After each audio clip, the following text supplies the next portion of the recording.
Tiene la palabra ahora el representante del Grupo Mixto, por un tiempo máximo de 10 minutos. Vamos a ver, señor consejero, los escritos no tienen tono, en todo caso tienen término. El tono es, en todo caso, la lectura. Y yo lo que sí le quiero decir, y no es la primera vez que lo digo en este Parlamento, es que el régimen económico y fiscal, las singularidades que hemos conquistado a lo largo de la historia son enormemente desconocidas por el común de los ciudadanos. La gente no sabe lo que es el REF, casi no sabe lo que es el IGIC si no aparecieran las facturas. La gente no sabe lo que es el AYEN, la gente no sabe qué significa nuestra historia económica y fiscal. Y parece poco razonable que su Parlamento sepa poco de esto. De manera que nosotros, al principio de esta legislatura, reclamamos al Gobierno que el tema del REF debía ser considerado, evaluado, discutido y posicionado por el Parlamento, y luego el Gobierno lo hizo. Pero al principio de legislatura, sobre este tema, instamos a la mesa y a los grupos a la necesidad de que el REF sea una tarea esencial del trabajo parlamentario, para que las plumas no ocupen los periódicos, entre otras cuestiones, para que las cosas importantes sean las que circulen. Y, insisto, creo que el Gobierno no hace bien en patrimonializar los asuntos referidos al acervo fiscal y económico de Canarias, que es, desgraciadamente, un aspecto de nuestra realidad escasamente conocido. Este expediente es relevante, significativo, importante, y además no está de moda. Lo que está de moda ahora es quitar los aranceles, las barreras.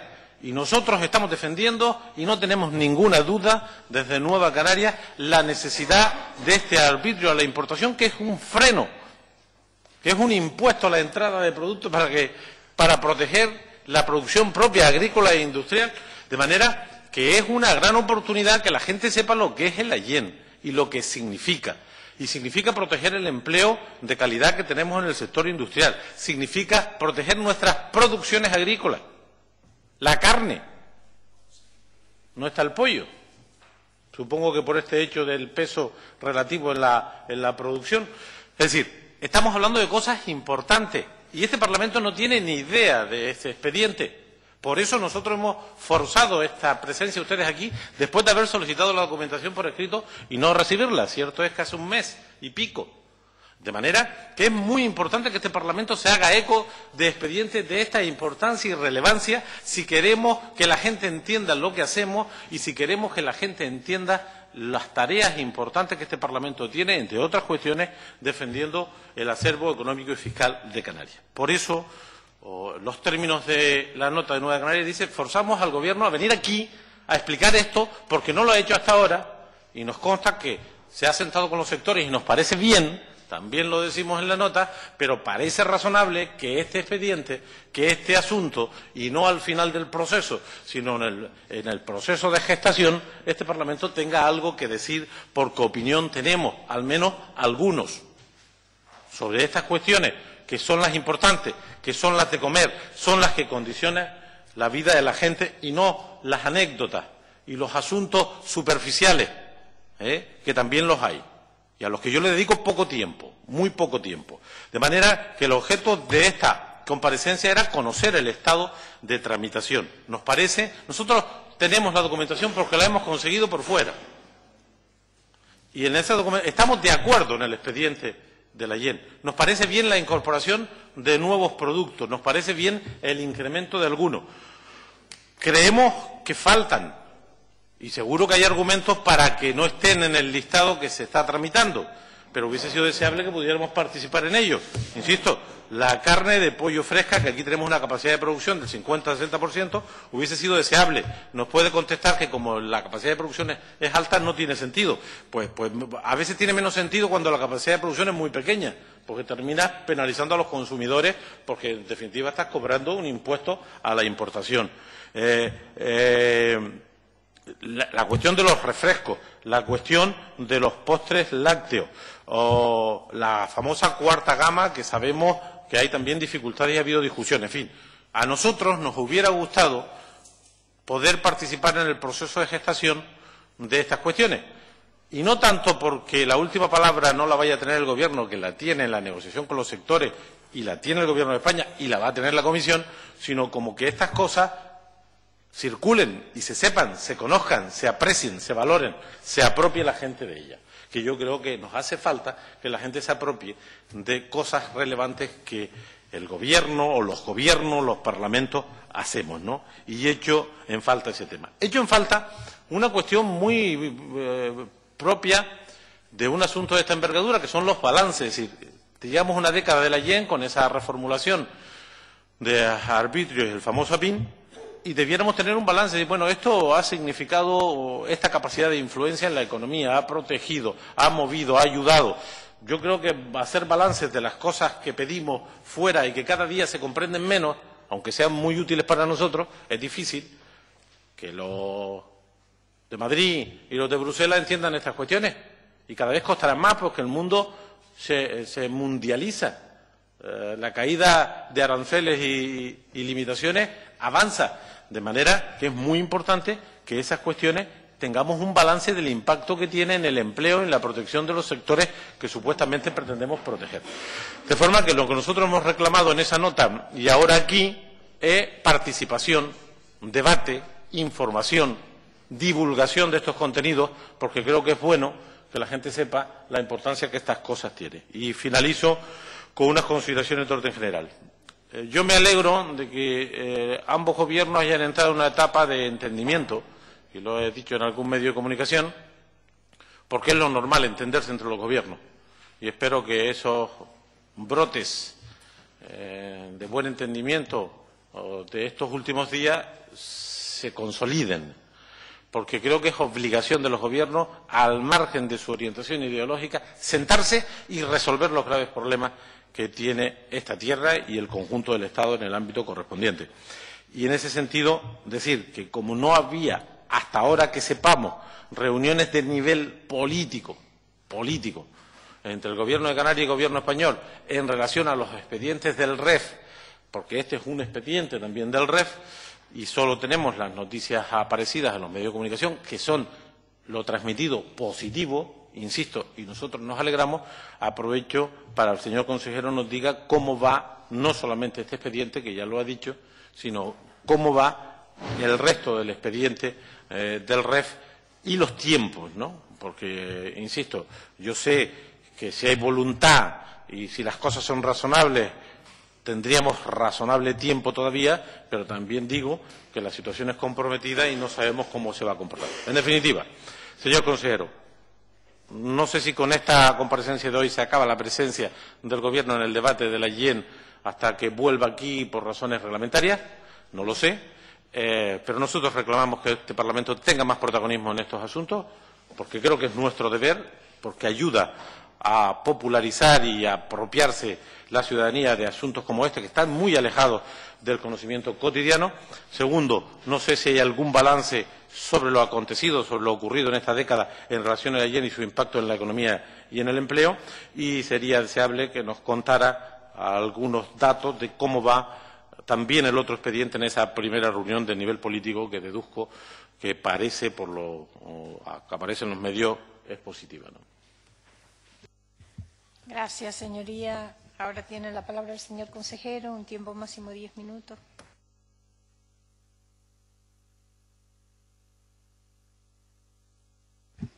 Gracias, señora presidenta. En definitiva, yo creo que coincidimos todos en la necesidad de establecer un tratamiento diferenciado que proteja a nuestras producciones locales, que proteja preferentemente a nuestra industria, y no nos olvidemos que además es una industria eminentemente ligada al ámbito agroalimentario, como no podía ser de otra forma. Existen capacidades de crecimiento en otros sectores, estamos todos implicados en la necesidad de incrementar el peso de la industria en la economía canaria, y creemos necesario establecer los sistemas que compensen las desventajas que tienen en el ámbito de la producción en Canarias. El AYEN es uno de ellos, pero hay una serie de instrumentos contenidos en nuestro régimen económico y fiscal, el artículo 26, de la bonificación en impuestos sobre sociedades o IRPF, que es un monto sustancial para compensar algunos de los sobrecostes que se tienen en el ámbito del AYEN. Preguntaba, señor Marcos, sobre qué hemos hecho para solicitar una mayor flexibilidad en la aplicación de la IEM. Bueno, en la petición que se hace por parte, que se hará en su caso por parte del Gobierno de España, hay una petición expresa de que se adopte un mecanismo fácil, ágil de revisión del listado de productos acogidos a la misma. Es una petición expresa en el expediente de la renovación de la IEM para que, repito, sea mucho más ágil ese cambio.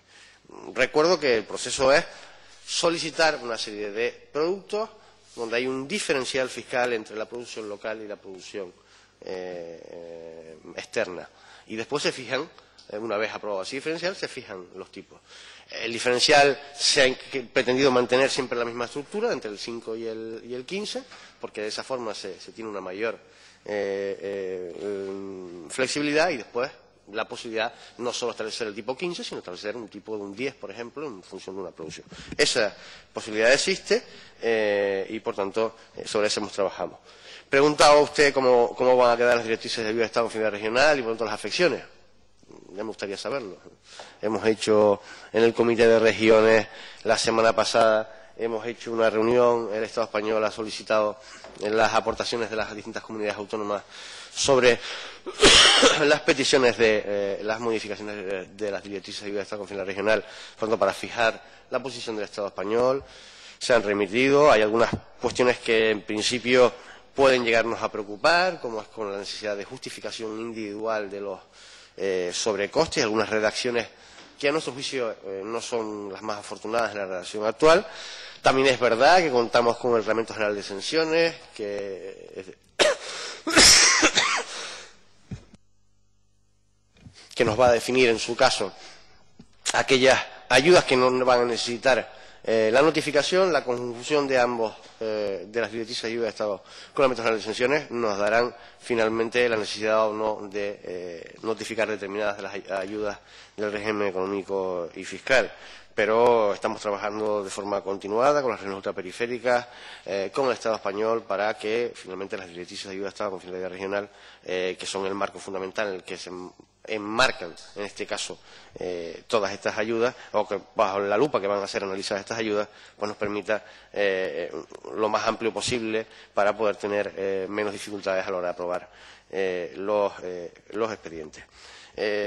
Planteaba el señor Barragán, pues sí, esto es un expediente que cada 7 años vivimos en esa intranquilidad, por así decirlo, en términos generales. Las ayudas de Estado, si todo lo que tiene que son ayudas de Estado, van con los periodos de programación financiera comunitaria, y yo creo que debemos acostumbrarnos a que cada 7 años tenemos la necesidad de la revisión de estos expedientes. No es malo desde el punto de vista que nos permite hacer los análisis, y por tanto, frente a aquellos que opinan que nuestros instrumentos debían ser únicos a lo largo del tiempo y no discutidos, yo creo que no es malo que cada 7 años hagamos esa reflexión. Tenemos, como bien decía la señora Tavío, el marco jurídico en el Tratado de Unión para poder tener esas ayudas, es decir, no es algo que alguien que no discute. En ese marco jurídico, cada 7 años, por tanto, lo que se revisan son las directrices de ayuda de Estado, y analizamos cuál es la aplicación de aquellas medidas que hemos establecido y cómo han funcionado. Y, por tanto, nos permite a nosotros reflexionar. ¿Por qué? Pues porque, por ejemplo, ahora nos permite reflexionar sobre la IEM y aquellas cuestiones que necesitamos mejorar, o nos permite reflexionar sobre el REF y aquellas cuestiones que en su momento planteamos y que hoy creemos que son necesarias modificar. Así lo hacemos. Yo creo que mientras tengamos el marco jurídico es importante. Y preguntaba usted la posición de la Comisión. Mire, el expediente de la IEM es un expediente enormemente complejo. Es el más complejo que tiene la Canarias, con diferencia, en la discusión con la Comisión. Primero, porque es un doble expediente, como decía antes, autorización del Consejo, autorización de la Comisión. Segundo, porque es el único expediente, por así decirlo, que suscita discusión en el ámbito de la Comunidad Autónoma de Canarias, entre unos sectores y otros. Es un expediente que tiene denuncias, por así decirlo, de sectores afectados en el ámbito de la Comisión. La Comisión es poco proclive o es bastante reacia a tener, digamos, denuncias sobre el expediente y, por tanto, el expediente de la IEM es un expediente complejo y complicado. Además, porque tiene afecciones sobre productores de otros Estados miembros, que, por tanto, a su vez también, digamos, tienen la capacidad de influencia en el seno de la Comisión. Luego, un elemento añadido más. Luego, seamos conscientes que el expediente de la IEM es el expediente probablemente más complejo de todos los que tenemos con diferencia en el ámbito de discusión con la Comisión Europea por todos estos factores. Preguntaba usted por algunos de los sectores, por ejemplo, la discusión en el ámbito de los productos elaborados, congelados para la fabricación de los panes. Bien, pues allí eso es un ejemplo claro de la necesidad de establecer determinada producción, no a una gran industria en el ámbito de la Comunidad Autónoma de Canarias, sino a muchísimas pequeñas industrias que hay a lo largo y ancho de toda nuestra geografía insular. Hombre, encontramos una dificultad que por la mera definición de la partida, si lo que protegíamos era en sí el código tarifario de esa partida, estaríamos protegiendo y, por tanto, gravando un montón de productos con una importante afección sobre el IPC y, por tanto, sobre la renta disponible de los hogares. Finalmente, ¿qué solución se le dio? Ante la creencia y necesidad de que estamos defendiendo un montón de pequeñas industrias. Pues era fácilmente identificable el hecho imponible, además, porque el transporte de esa específica masa para producción de panes viene en un transporte congelado, son congelados. Luego era fácilmente identificable, se trabajó en la definición del hecho imponible y no solo se juega en el proyecto, en el expediente de la IEM, con el código TARIC, se juega también con la descripción del hecho imponible. Eso ha sido un trabajo ingente que se ha llevado a cabo a lo largo de los últimos meses y de esa forma hemos conseguido no gravar productos que no tienen ninguna producción en el ámbito de la Comunidad Autónoma de Canarias, no afectar al ámbito del IPC y proteger una industria que tiene una importante implantación en Canarias con múltiples pequeñas industrias. Bueno, esos son los ejemplos de lo que decía antes, de lo que se ha ido trabajando a lo largo de los últimos meses para tener esa serie de identificaciones. Preguntaba por el caso del vino. El vino está autorizado el 5%, por lo tanto, la definición de este Parlamento. Y a la señora Tavío decirle que sí, que ha habido un proceso participativo. Ya dije antes que ese proceso participativo, pues evidentemente no termina ni culmina en un acuerdo al 100%, porque conceptualmente hay sectores que están radicalmente en contra de la IEM y sectores que creen en la necesidad de establecer una IEM mucho mayor. Conjugar estos dos sectores tiene mucho que ver también con teniendo en cuenta la dificultad de la justificación de este expediente, y ahí es lo que decía el señor Rodríguez, pues evidentemente cuando planteemos cuestiones a la Comisión, si las cuestiones son sólidas y por tanto, aun siendo discutibles los porcentajes o no, hombre, si nosotros le planteamos a la Comisión que estamos intentando proteger un producto que, entre comillas, sobre los números no necesita protección porque se defiende teóricamente bien en el conjunto del mercado, pues hay que verlo. Hablaba usted del pollo, tengamos usted en cuenta que debemos, lo dije al principio, debemos tener en cuenta que en el análisis que va a hacer la Comisión, perdón, el Consejo en este caso, a la hora de la aprobación, tendrá que ver que no existen incongruencias con el régimen especial de abastecimiento ni con las subvenciones arancelarias. Y, por tanto, en el caso, por ejemplo, del pollo, está el pollo congelado o el pollo fresco. Bueno, pues en ese tipo de circunstancias se está produciendo. Pero no nos olvidemos de algo fundamental también que tenía, y preguntaban usted y la señora Tavío sobre el conjunto de los balances. Vamos a ver, el balance es positivo. Lo que pasa es que, claro, en el momento actual de crisis, pues, ¿cómo medimos las afecciones? Sí, de los estudios que tenemos hemos concluido de forma más que notable que la destrucción de empleo de no existir el AIEM hubiese sido mucho mayor en el ámbito del sector industrial y que se ha producido en los últimos años un cambio sustancial que no tiene que ver con la producción, sino tiene que ver con los niveles de distribución. La concentración de los canales de distribución está provocando un efecto muy, muy importante en el ámbito de la producción. Si hablamos con nuestros productores, tanto industriales como sector primario, observaremos que una de sus mayores dificultades no están tanto en la regulación, no están tanto en precios, están tanto en los accesos a los canales de distribución que existen en este momento. Y existe cada vez más concentración en los canales de distribución.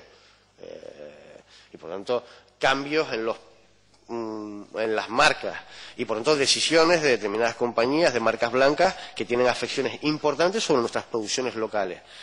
incluso con mayores dificultades de acceso a los lineales de los supermercados. Y sobre eso podemos hablar de un cambio sustancial que está produciendo en la distribución, no solo en España, sino en el conjunto de la economía.